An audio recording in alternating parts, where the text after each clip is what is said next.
Video ini merupakan lanjutan pembahasan kita yang kemarin. Adegan pertama dimulai dengan memperlihatkan seorang Orochimaru yang tampak memperhatikan Kawaki dengan ekspresi serius.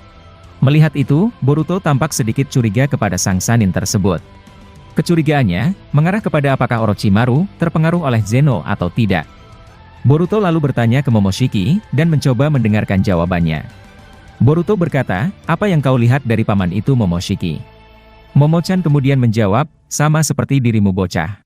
Dari ekspresimu itu, aku dapat membaca jika dirimu mencurigai apakah dia terpengaruh kekuatan Eida atau tidak. Bukankah sebelumnya, kita telah selesai mempertanyakan ini Boruto?" Boruto lalu berkata, "Kau mungkin benar akan tetapi, dia tampaknya memiliki sebuah informasi penting. Dan jika dia tak terpengaruh oleh Zeno, maka dia pasti memiliki rencana kepada Kawaki." Momochan seketika tertawa beberapa detik, lalu melanjutkan ucapannya dengan berkata, "Orang yang dikatakan pengkhianat tersebut, pasti adalah Kawaki." Kawaki sempat terlihat kesal akan tetapi, Orochimaru pandai menutupi sikapnya. Namun Boruto, kita belum dapat memastikan apakah dia benar-benar terpengaruh oleh Zeno, atau sudah terpengaruh tapi berhasil mengembalikan ingatannya sendiri. Lalu kemudian, adegan beralih dan memperlihatkan seorang Mitsuki, yang mempertanyakan soal Boruto, kepada Paduka Maharaja Shikamaru. Melalui alat komunikasi, Mitsuki mencoba menghubungi Shikamaru. Shikamaru yang mengetahui panggilan tersebut, kemudian berkata sesuatu ke Boruto. Shikamaru berkata, "Boruto, Mitsuki sedang berusaha menghubungiku. Jika kau benar adalah Uzumaki Boruto, aku akan berusaha tampak biasa berbicara dengannya. Kau tenang saja karena aku sudah ada di pihakmu sekarang ini." Ino yang ada di sebelahnya, kemudian menyuruh Shikamaru untuk menjawab komunikasi dari Mitsuki. Shikamaru lalu menjawab, sambil mengucapkan kata "ada apa" kepada Mitsuki. Mitsuki lalu berkata, "Situasi sedang rumit sekarang ini bahkan aku tak mengetahui tentang 4 Shinju itu. Aku tidak memiliki kendali atas Boruto dan sekarang, aku perlu mendengarkan jawaban dari Anda." Shikamaru lalu menjawab, "Mitsuki, sebelumnya aku telah melihat situasi dan kondisi bahwa ternyata, Boruto memiliki informasi tentang Sumeaka Code. Banyak yang dia ketahui dan dia juga melindungi desa saat Kode datang kemari. Aku telah menyimpulkan jika kita harus mendengarkan apa yang dia katakan dan itu bisa membantu kita untuk melawan pecahan Jubi." Mitsuki kemudian terdiam dan tak bisa berkata apapun selain setuju dengan Shikamaru. Sementara itu, adegan berpindah dan memperlihatkan para anggota Anbu Desa Kiri yang didatangi oleh Sai. Sai menampilkan ekspresi yang curiga sambil mencoba bertanya ke mereka. Sai berkata, "Aku adalah kepala divisi Anbu dari desa Konoha ini. Aku telah lama berada dalam organisasi tersebut dan aku juga mengetahui tentang prosedur serta pekerjaan dari Anbu. Dengan menyamar dan datang secara diam-diam, kalian tentu melakukan misi rahasia yang tidak resmi. Apa maksud kalian, mencoba datang dan mencari informasi di desa ini?" Nah, Anbu Kiri terlihat terdiam, dan seperti tak bisa menjawab pertanyaan dari Sai. Anbu Kiri lalu meminta maaf, dan mencoba untuk mundur atau melarikan diri. Namun, seketika saja beberapa Anbu anggota Sai datang dan langsung mencegat mereka. Sai lalu berkata lagi, "Tindakan kalian telah melanggar perjanjian perdamaian kedua desa, serta menimbulkan rasa ketidakpercayaan dari kami. Dengan secara tidak langsung, kalian sebenarnya melakukan misi yang membahayakan keamanan kami. Mengapa Sang Mizukage Chojuro melakukan hal semacam ini?" Anbu Kiri sama sekali tak mau menjawab pertanyaan dari Sai akan tetapi, mereka terpaksa harus didesak dan diancam. Sai berkata, "Jika kalian tak mengaku, kami tak takut untuk membunuhmu, dan mengirim kepala kalian kepada Mizukage Chojuro." Anbu Kiri tersebut, seketika mengaku bahwa mereka ditugaskan oleh salah satu orang penting di desa mereka. Namun, dia menjelaskan jika mereka bukan ditugaskan oleh Sang Mizukage. Anbu itu kemudian berkata, "Karena ketidakmampuan Hokage untuk mengatasi Boruto, salah satu pimpinan kami mengirim kami ke sini. Kami hanya ingin mengetahui bagaimana situasi dan apa yang sedang Konoha lakukan ke Boruto." Sai lalu akan melaporkan ini kepada seorang Shikamaru. Kemudian, adegan berpindah dan memperlihatkan Shinju Hidari yang sedang menyerang Sasuke.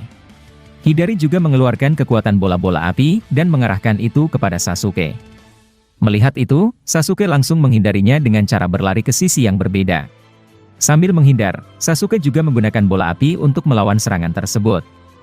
Dan ketika Sasuke mencapai sisi berbeda, Hidari muncul di sebelahnya menggunakan kekuatan limiternya. Hidari kemudian mencoba untuk menusuknya dengan lengannya. Akan tetapi, Sasuke langsung mengaktifkan Susanoo miliknya, dan dia terselamatkan oleh serangan Hidari. Sasuke lalu memukulnya, menggunakan lengan dari Susanoo-nya. Hidari yang memiliki limiter kode, jelas cukup mudah untuk berhindar dari itu. Hidari kemudian berkata, "Sudah kubilang bahwa ini akan menjadi pertarungan yang memuakan. Meskipun kita bertarung di alam bawah sadar, tetap saja ini mempengaruhi ketenanganku. Aku akan segera menghabisimu agar tubuhmu sepenuhnya akan menjadi milikku."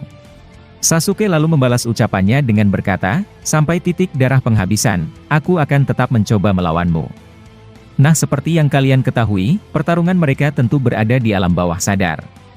Maksudnya adalah, meskipun Hidari di dunia asli sedang berdiam atau berjalan-jalan, jiwanya sementara bertarung di dalam dirinya sendiri. Itulah yang kemudian merupakan inti dari perasaan mereka, dan jika jiwa Sasuke berhasil menguasainya, maka kemungkinan jiwa Sasuke muncul di tubuh Hidari atau kembali ke tubuh aslinya. Makanya admin pernah menjelaskan jika nanti Hidari akan berkhianat kepada Shinjujura. Lalu kemudian, Hidari menggunakan akar pohonnya untuk membuat Sasuke kesulitan meskipun menggunakan Susanoo. Akar tersebut lalu mengikat tubuh Susanoo Sasuke, serta perlahan menyerap cakra Sasuke. Menyadari cakranya perlahan terkuras, Sasuke kemudian mengaktifkan Raiton, dan mencoba menghancurkan akar pohon itu.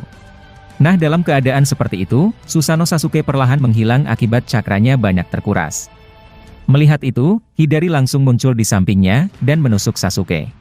Sasuke yang sempat melihatnya muncul, menangkis serangan itu menggunakan lengannya. Jika dia tidak menangkisnya, Sasuke akan tertusuk di bagian dada. Serangan atau tusukan tersebut hanya menggores bagian pinggang dari Sasuke.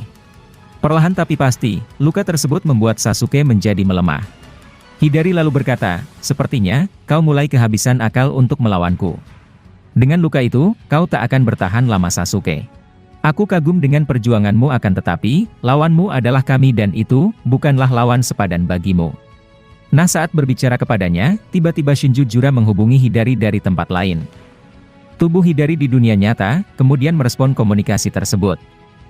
Jura yang diperlihatkan telah sampai di desa Sunagakure, ternyata telah menghabisi beberapa shinobi di sana.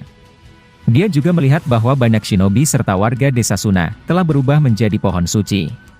Jura menyampaikan ke Hidari bahwa ternyata dia tak menemukan biju di desa Suna. Mungkin, Shukaku atau biju ekor satu telah dipindahkan ke tempat lain yang tak bisa dideteksi oleh orang lain. Apalagi saat Naruto masih ada, dia melindungi Shukaku dengan sangat ketat. Hidari lalu bertanya, "Lalu setelah kau tak menemukan itu, kau akan pergi kemana?" Jura kemudian menjawab, "Aku masih akan mencari itu dan ini merupakan tantangan bagiku. Para manusia di sini, sepertinya sedang mencoba bermain-main dengan kita." Adegan lalu berpindah ke tempat Boruto dan lainnya, yang sedang berdiskusi bersama. Boruto lalu berkata, "Jika perubahan terakhir mereka adalah kemunculan Dewa Otsutsuki, maka planet ini pasti akan musnah. Kita tidak tahu apakah itu benar-benar terjadi, akan tetapi, resikonya cukup besar dan tak bisa kulakukan sendiri.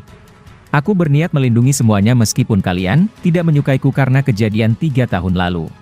Tapi, aku tak akan membiarkan planet ini akan hancur oleh mereka." Orochimaru lalu berkata, "Di mana Shinju yang mirip Ishiki itu?" Kawaki lalu menjawab, "Dia kuasingkan ke dalam sebuah dimensi, yang tak mungkin bisa keluar menggunakan limiternya."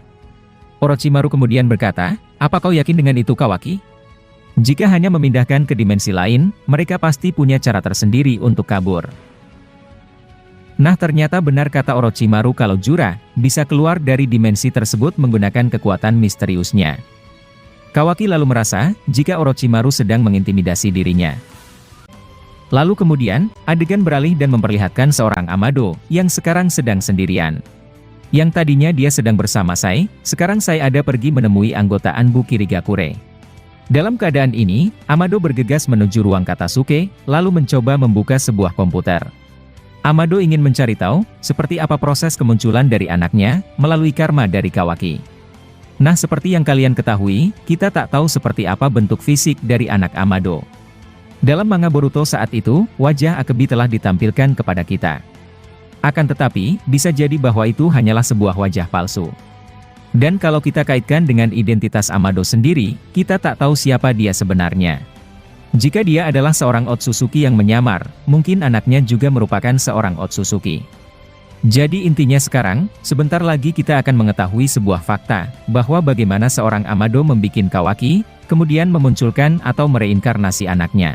Tapi setelah momen tersebut, adegan ternyata tiba-tiba telah berakhir di sini.